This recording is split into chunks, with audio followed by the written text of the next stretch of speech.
Welcome to the Expat Equation, the podcast where we explore the human side of working abroad. And we're your hosts. I'm Julian Johns. And I'm Bianca Chenan.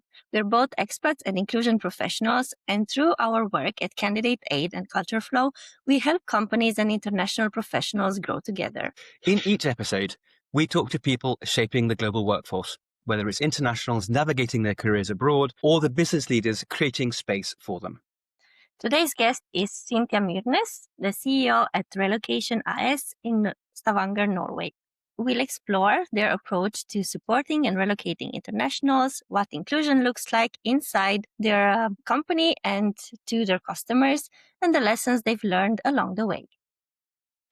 So if you're in HR, leadership, or just care about building better workplaces, this episode is for you. If you enjoyed today's conversation, follow us and share it with a colleague who's shaping their team. Let's dive in. Welcome, Cynthia, to the podcast.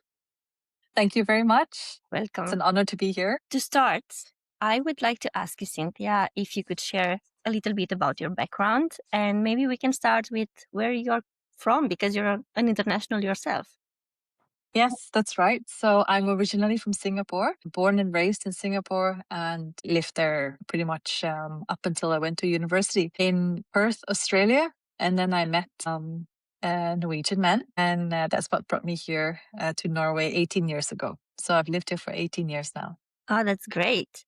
Can you please tell us also a little bit about your journey into leadership and into actually leading a relocation company, and how this working across cultures with internationals has shaped your perspective? All right. Do we have 3 hours? Yes. So, We'll edit. yeah. No. So basically, I met my husband, well, boyfriend at the time, when we were both university students in Perth, in Australia, and after some back and forth and long distance relationship, we decided that I would make the move to Stavanger. So moving here in 2008, I moved in February, which was not a good time to move at all because it was cold, it was dark. And from Singapore, it's a tropical island. We have sun every day. It's 30 degrees every day.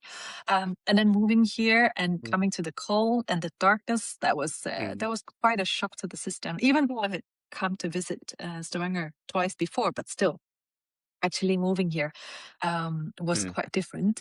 And so he had a job when I moved here, and I moved in with him, but I didn't have a job. I didn't have friends. I didn't have a network. And even though he had really good friends whose girlfriends took very good care of me, I felt lost and annoyed. And I couldn't speak the language. And I had to wait, right? Because when you first come here, you don't get everything in place. You have to first wait for your personal number. You have to open a bank account. All of these little things that Norwegians take for granted, we have to wait as internationals. Because without those, you are basically an alien in Norway. You can't do anything. So moving here, that was a bit of a difficult time. However, my husband was really nice, and he said, okay, just try for a few months. And if you really don't like it here, then he will move to Singapore with me. So I was like, okay, I got to give it my all. And I'm originally a physiotherapist by profession. So I used to work in a hospital in Singapore as a physiotherapist, and I moved here and I got my credentials authorized so I could work here in Norway as well. But of course, nobody wanted to hire me because I couldn't speak Norwegian. So I started learning the language. I went for classes twice a week, 4 hours each time. I found a job, thankfully, in a cafe in town after being here for 1 month. Thank goodness. I mean, that was, that really saved me. So even though it wasn't a job that I wanted, it wasn't a job that, I felt overqualified for the job, because here, I used to work as a professional, as a physiotherapist, and here I am working in a cafe like I'm 19 again. Yeah. So that wasn't very nice, but you do what you have to do, right? I needed to earn money. I needed to learn the language, and that was a great place to start. However, being here in Stavanger, this was again 18 years ago, so there was not a lot of information about moving to Stavanger. There's not a lot of information about living in Stavanger. So when I started to make friends and started to build my network, I met like-minded women who were also internationals and who had moved to Stavanger to be with their Norwegian boyfriends. And we decided to start a blog. This 18 years ago. So it was blog that was all the rage back then. Perfect. Yeah. And we started a blog called Stavanger Expats. We wrote about how it is to move to Stavanger, how is it to exchange your driver's license, how is it to get a Norwegian driver's license, how is it to find a property, all of this information. We organize pub nights, we organize coffee mornings, we organize hikes and walks so that people could have an avenue to meet other people, to meet other expats and internationals. We also started a Facebook group back then called Stavanger Expats, and that group is still it's still available right now. And now we have over 25,000 members in the Stavanger Expats group. So it's grown to be a very good community where people can go in and ask questions, and you get questions in that group. Everything from where do I find a particular brand of tea, all the way to, okay, I have some issues with my spouse, where do I go to get help? Right. So it sounds super useful for everyone. Very, very. Yeah. And even other Norwegians that moved to Stavanger from other parts of Norway join the group so that they can get more information and make friends as well. So going back to how I ended up in relocation was that we were running the blog for 3 years and organizing events. And then relocation came to us and offered to buy the blog and offered me a job as part of that. And that's how I started working in relocation 14 years ago. Amazing. That's quite the journey. That essentially you translated your own experiences as a way then to help others, which then became your avenue to building a company and a business. Yeah, exactly. And so I didn't start relocation. I didn't build this business, but I just kind of stumbled upon it, walked in through the back door, as I say. And I didn't have this as an ambition either. So I was just doing something to, try and to meet a niche or to meet a need in the community. And then I ended up getting a job in relocation. I started working as the web coordinator. So I put out information about how it is to live in Norway, to move here on the website. And then gradually I started working with immigration, started working with home finding, and then I started working with Global Alliance, working with our global partners. And then I started working in business development. And in 2020, I was asked to take over as CEO. That's an incredible journey. That is an incredible journey. I mean, from 18 years ago when you were working in a cafe, right? Yeah. As a trained physiotherapist going, I'm, back to where I was 19 almost, to then, I mean, it's not a journey that happens overnight either, though. So this hasn't happened overnight. It's taken time. It has, yeah. When you then realized, actually, this is something you're going to be doing, and relocation became your everyday, you've clearly no longer focusing on just Stavanger. It looks across all of Norway, does it? Correct. So we have our headquarters in Stavanger, but we have an office in Oslo and an office in Bergen as well. So out from these 3 offices, so I have colleagues in all 3 offices, but the most in Stavanger, of course. And then from these offices, we assist our clients who are moving to Norway. So most of the time we help those who are moving to Stavanger, Oslo and Bergen, but we also have people moving to like Kristiansand and Trondheim and all over the place, Mongstad and One last question is this clearly is something that's super useful for local governments, the commune, et cetera, How has that relationship been? Because clearly you're providing an incredible resource for companies hiring internationals internally, but also there are clearly initiatives or potentially programs offered by the commune. How do you work with the local commune and local government in relocation AS? So we do try to. I am quite active with, for example, the Stavanger Chamber of Commerce here. I give talks about how it is to move to Norway, how it is to rent in Norway. I offer talks to HR people about how it is to hire internationals, what you should do. However, not everybody sees the importance of integrating internationals, or people don't really see the importance of why this is important. People can figure it out themselves. And because we know Norwegians are very independent. So when when they go overseas, a lot of times they figure things out themselves. They're very tech savvy, so they can do this, but it's not the same for everyone. Yeah. That's true. No, perfect. Thank you for that great introduction, by the way. That's absolutely fantastic. I very much appreciate your answer, Cynthia, and I would like to continue by asking you, what is your approach on hiring internationals? I know you have a quite international team yourself. Yes, I do. So we are a team of 15 people working in relocation. We are all women. It didn't set out to be that way. It just happened.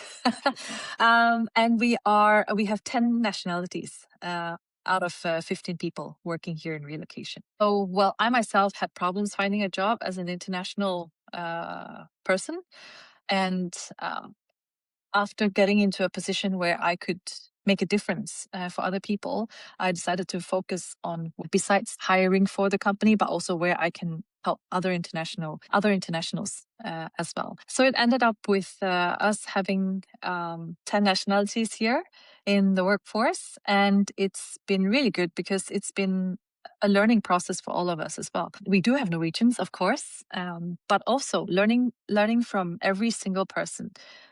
There is something to learn every day. And even though I've been working in relocation for 14 years, and relocation has been on the market for 30 years. This year we celebrate 30 years, our 30-year Congratulations. anniversary. Thank you.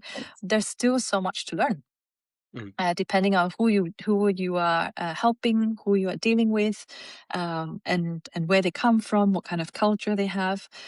So with hiring people from so many different corners of the world, it's about understanding one another, understanding how we all communicate, understanding what our cultural background is, because we look at something and we assume something based on our own cultural background, right? But here, what I try to do is whenever anybody new starts with us, we do a personality test and analysis so that we can understand one another and we know where everyone comes from, what kind of culture they come from, and what are their personality traits, so that we can work better together. Oh, that's great. I haven't heard that before. So definitely a nice new approach to consider. You're also working with a lot of other companies that are approaching and working with relocation. In your opinion, what do you think that it works, seeing what's happening on the market in terms of hiring talent, and what still needs to be worked out? Yeah. So we have over 125 different companies as clients, and we are helping their internationals. So it's very different because we have companies that are as small as 4 people, where they are hiring a technical expert and they need assistance with the immigration. So we only assist with the immigration part, all the way to companies that have thousands of employees. And we are assisting them, from the pre-hiring to the immigration, to the home finding, to the cultural training, to settling in. So it's very different what we assist with. And I see that the ones that are so-called most successful would be those who, number one, have a positive attitude towards moving to and living in Norway, those who come with curiosity, but also the support that they get already from the start. So when I talk about pre-hiring assessments, some of our clients, they have us do these pre-hiring assessments before their employees even sign the contract. They speak to us first to learn how it is to live here, how it is to move here, what is important for them.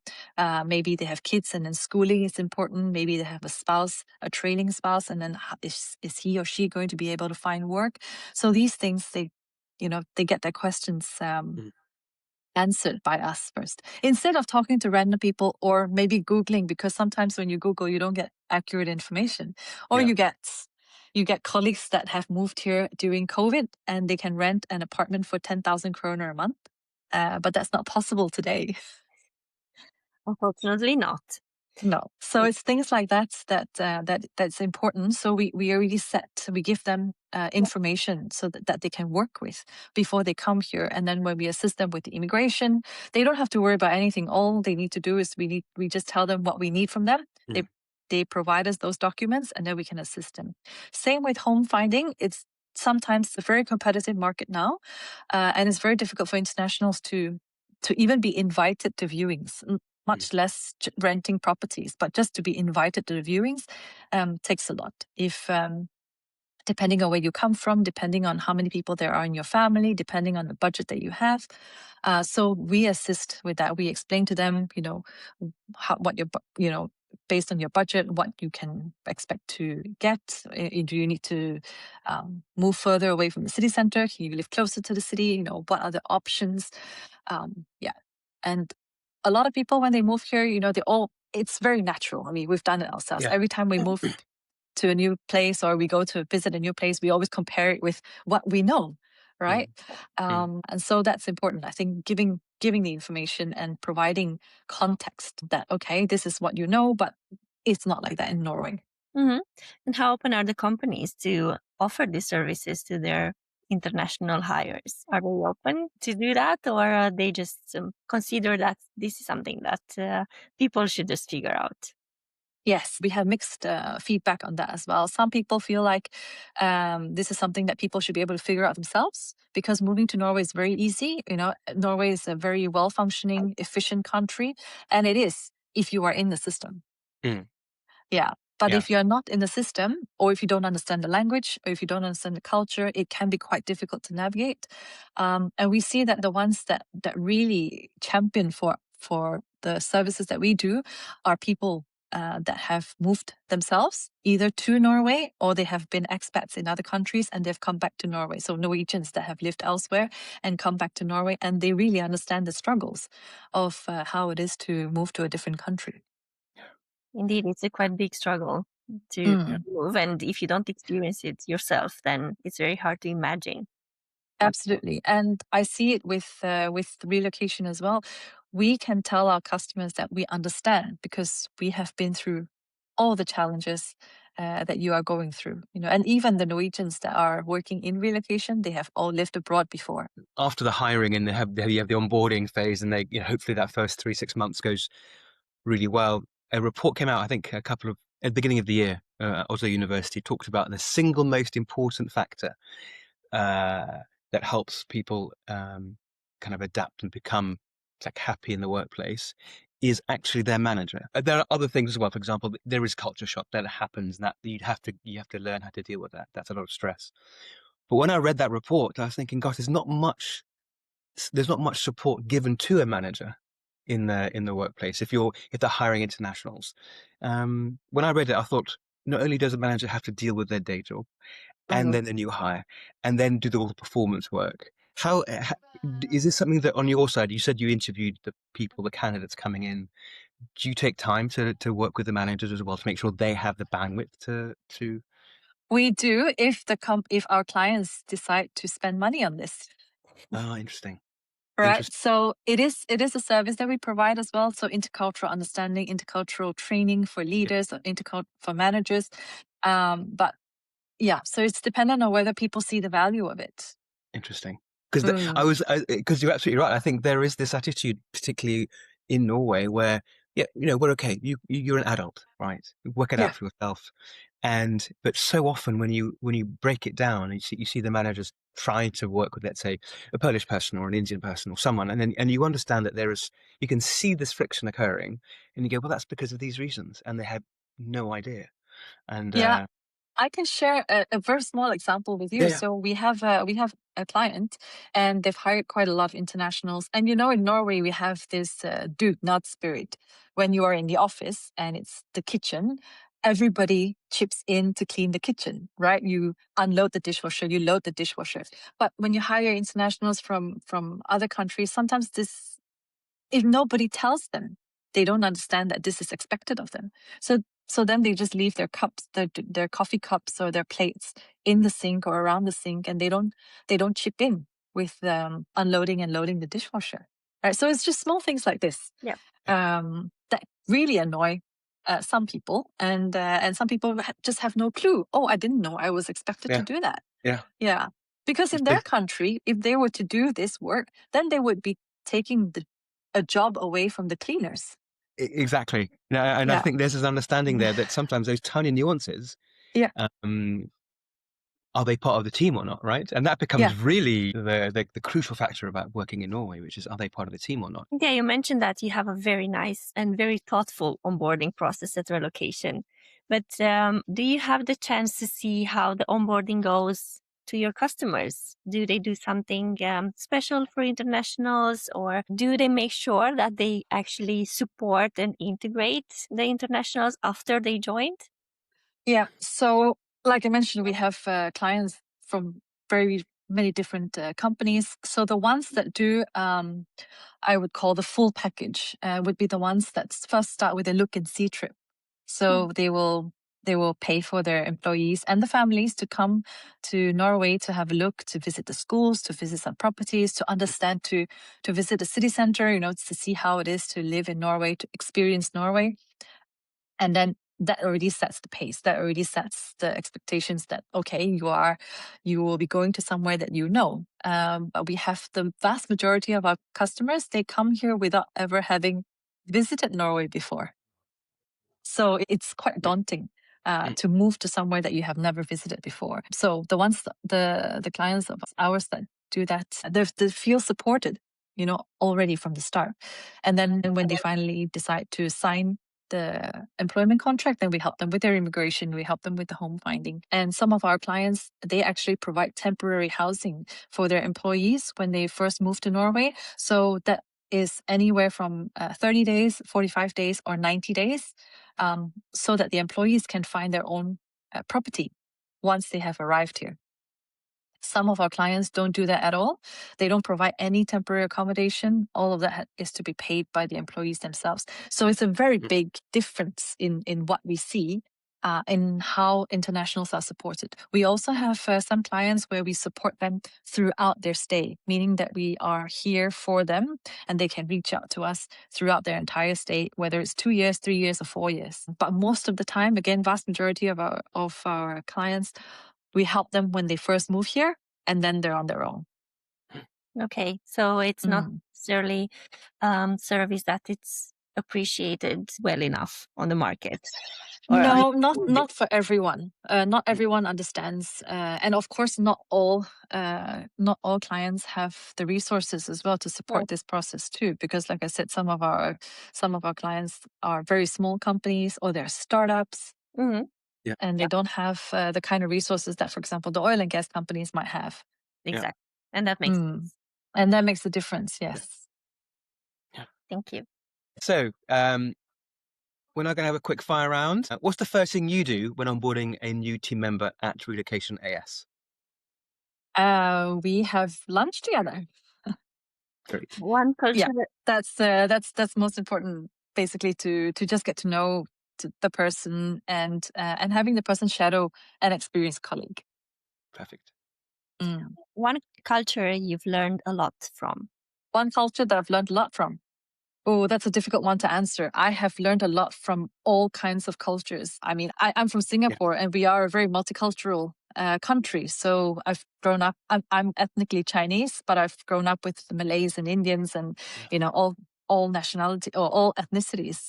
So I pick and choose, and it's the same as well with the Norwegian culture. Raising my kids, I pick and choose from the Asian culture and the Norwegian culture. Yeah. So that's a hard one to answer. No, it's great that you can pick and choose. It's really cool, actually. Office work, in-person, hybrid, or remote? So we do hybrid. We've continued with hybrid in relocation even after COVID. And the reason for that is because I see that people prefer it, and they can, when they're working from home, they are more focused. And when we come to the office, it's more social. So I think it's good to have a bit of both. And I really like it that we can have a hybrid version of it. Great. One leadership advice you live by. Do to others what you want others to do to you. I think with my leadership style, I think back about on my managers and how I didn't like to be treated, and I try to not do that to my colleagues. That's very powerful advice. Yes. Very good. End of day ritual. Is it a hot drink, a cold drink, or a total digital detox? Oh, it's a nice hot cup of jasmine green tea. Sounds delicious. Gosh, Yeah, that sounds and I see my 13-year-old daughter has started copying that as well because me and her will sit together with our hot tea. beautiful. Great Yeah. rituals. Cynthia, last question from the fire round. What's your superpower?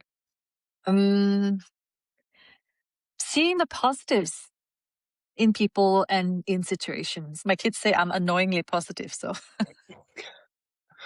Yeah. It's good to be positive, I think. To see the positive outcomes. Well, why couldn't it work? So before we close off the podcast, in terms of tips and tricks and insights you can give others, what advice would you give to someone leading a multicultural team for the first time? be curious about your team.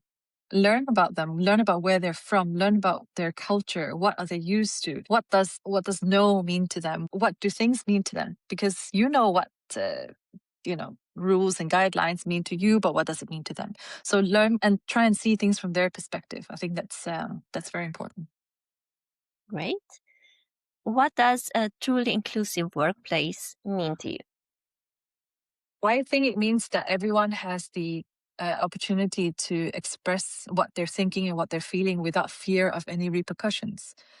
So they're not worried about not being promoted or not being valued, but that they actually can share what they feel.